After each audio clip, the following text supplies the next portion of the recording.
ఇక భద్రాద్రి కొత్తగూడెం జిల్లా పాల్వంచ కేటీపీఎస్ లో కూలింగ్ టవర్లను కూల్చివేశారు. మొత్తం 8 కూలింగ్ టవర్లను అధికారులు కూల్చివేశారు.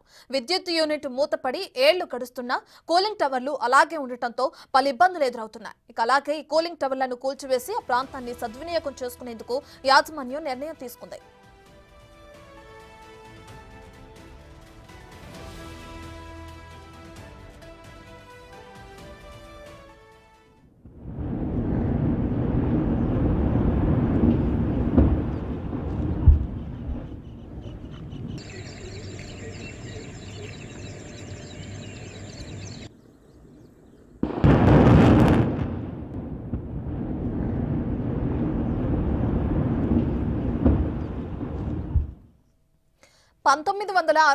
లో ఈ టవర్లను జపాన్ టెక్నాలజీతో నిర్మించారు. తొలుత ఏ స్టేషన్లో 60 మెగావాట్ల సామర్థ్యం కలిగిన 4 యూనిట్స్ ని నిర్మించగా, ఇక 1977లో బి మరియు సి స్టేషన్లో 120 మెగావాట్ల సామర్థ్యం కలిగిన 4 యూనిట్లను నిర్మించారు.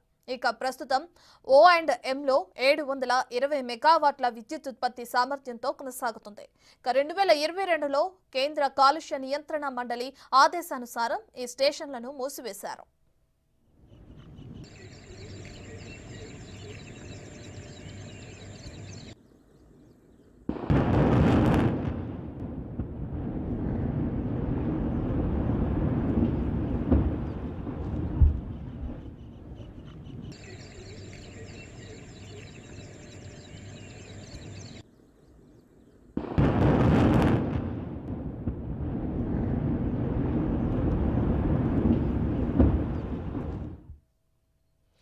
ఇక భద్రాద్రి కొత్తగూడెం జిల్లా పాల్వంచ కేటీపీఎస్ లో కూలింగ్ టవర్లను కూల్చివేశారు.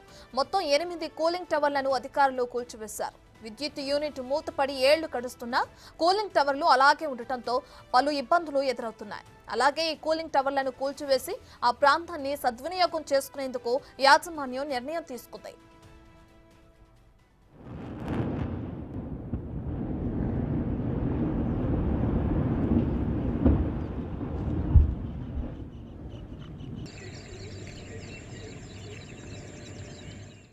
ఇక 1966లో ఈ టవర్లను జపాన్ టెక్నాలజీతో నిర్మించారు.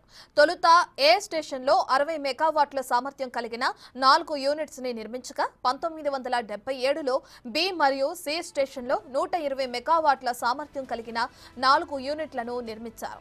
అయితే ప్రస్తుతం ఓ అండ్ ఎంలో 720 మెగావాట్ల విద్యుత్ ఉత్పత్తి సామర్థ్యంతో కొనసాగుతుంది. ఇక 2022లో కేంద్ర కాలుష్య నియంత్రణ మండలి ఆదేశానుసారం ఈ స్టేషన్లను మూసివేశారు.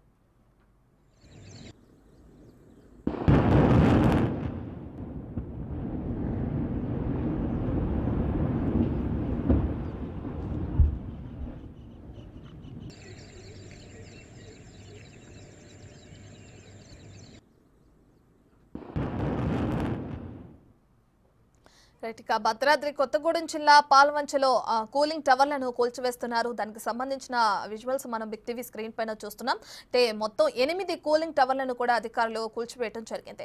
అయితే విద్యుత్ యూనిట్లు ఇప్పటికే మూత పడిపోయి కొన్ని ఏళ్లు కూడా అయిపోతుంది. ఈ కూలింగ్ టవర్లు అలాగే ఉండిపోయినాయి. ఇక అలా ఉండటం వల్ల అక్కడున్న ప్రాంతం కూడా వినియోగంలో లేదు. సో వీటిని కూల్చేసిన తర్వాత టవర్లు కూల్చివేసిన ప్రాంతాన్ని ఏదైతే ఉందో దాన్ని కూడా సద్వినియోగం చేసుకునే విధంగా కూడా యాజమాన్యం నిర్ణయం తీసుకుంది. సో దానికి అనుగుణంగానే ఈ కూలింగ్ టవర్లు అనేది కూల్చివేయడం జరిగింది.